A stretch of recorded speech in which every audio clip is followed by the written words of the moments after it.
We are now joined on the phone by Daily News Knicks beat writer and Knicks columnist Frank Isola. Frank, in the end, what took so long?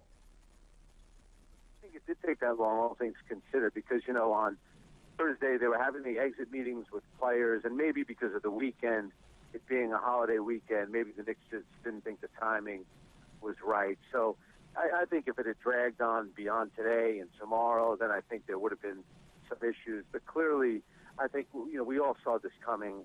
Mike Woodson clearly saw it coming. And we had heard that there was some, talk that Mike Woodson didn't even want to meet with Phil Jackson if he was going to get fired. His thing was like, listen, what do I need to meet with you if you're going to fire me? So it's clear that the Knicks knew on Friday that they were going to make this announcement. But the fact that it was released so early on Monday tells you that it was decided, sometime over the weekend. In the end, obviously, it was just Phil Jackson wants his own guy, right? Oh, absolutely. And that's, you knew that was going to happen. And, Phil Jackson talked about wanting to bring in a guy that runs the triangle offense. And even though Mike Woodson said, well, that's something maybe I could run, you knew that that wasn't going to happen. So I think right now it makes sense that Phil Jackson, he's got the job. They're paying him all this money to change everything about the organization. And really, even though Phil Jackson is the figurehead of the team, really the voice of the team is going to be the head coach, and that'll be Phil Jackson's first and biggest hire. Frank, we'll move on to who's next in a second, but I just want to ask you, ultimately, was Woodson's undoing, just the fact that he never could get through to this core group of play? I mean, the fact that Tyson Chandler and Amari Stoudemire had been critical of him throughout the year, was that his undoing, or was he never properly supported by a front office which saw changes right before the year began?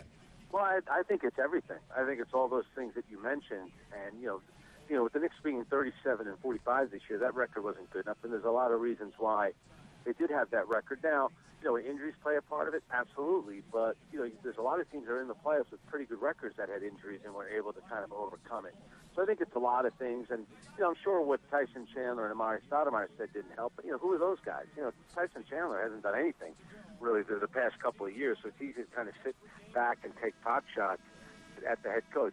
Is Mike Woodson blameless? Absolutely not. He definitely should take some of the blame, but he's probably taking more than his share because a lot of it should fall on the players as well. So, Frank, let's move on to who's next. You talked to Steve Kerr over the weekend. You wrote about it in today's paper. Is he the clear leading candidate here? I really do. I really think that he's the guy. Now, whether or not he would take it, that remains to be seen. But I definitely think that's Phil Jackson's number one guy. If you're asking me to bet, I would say that Steve Kerr will be the next head coach of the Knicks. And now things will really start to progress because Steve Kerr didn't want to talk about it while Mike Woodson still had a job. But now that there is a vacancy there, I think you'll probably see Steve Kerr be a little bit more open about it. He didn't want to, there was no way that he was going to talk about the job while Mike Woodson was still in that position. You alluded to it in what you wrote today, that he is a West Coast guy and that a job like the Warriors job could be, if that came open, if Mark Jackson was let go after their playoff run, that could be appealing to him because it's shorter to his where he lives in San Diego. Do you think him coming to New York, that would be a problem, just the distance from his home in San Diego? Oh, we know this about the Knicks. They're going to pay a lot of money to get Steve Kerr. So I'm sure that could help with the moving expenses and soften the blow of having to live in New York. I think he's very interested in the job. I think, first of all, he has a working relationship with Phil Jackson already, and he wants to coach. So, these jobs don't come available all the time. So, it's a chance to coach in the NBA. It's the Knicks' job, even though that has kind of killed a lot of guys over the past few years. But I think the fact that Steve Kerr, played for Phil Jackson, has a relationship with him, I think that's a couple of the pluses why Steve Kerr would seriously consider taking the job. Plus, let's also remember, you look at the Knicks and the roster that they have, they usually can make a couple of adjustments, and they'll be right back in the playoffs next year. And then you're talking about a team, 45 wins, even 50 wins, and why wouldn't you jump at a chance like that? I don't think the rebuilding in New York is as daunting as a lot of people think it is. Do you think that Jim Clemens would come as his lead assistant? I have no idea. I think when you start looking at all of Phil Jackson's kind of cronies, I think a lot of them would be, Jim Clemens talked about that when the job first became available, that, working for Phil would be something that he'd be interested in. So I think, Jim Clemens, Frank Hamblin, guys that were with Phil in Chicago and L.A., Kurt Rambis, who was with him in L.A., I think all those guys would be under consideration to join the Knicks. If Kerr did not accept, those would be the other names we would hear to be the head coach, you think? I mean, as you mentioned, it would all come from Phil Jackson's sort of tight inner circle of associates? Yeah, absolutely, because, guys are going to hire coaches that they feel comfortable with. And Phil Jackson, he doesn't have a large circle of, quote-unquote guys.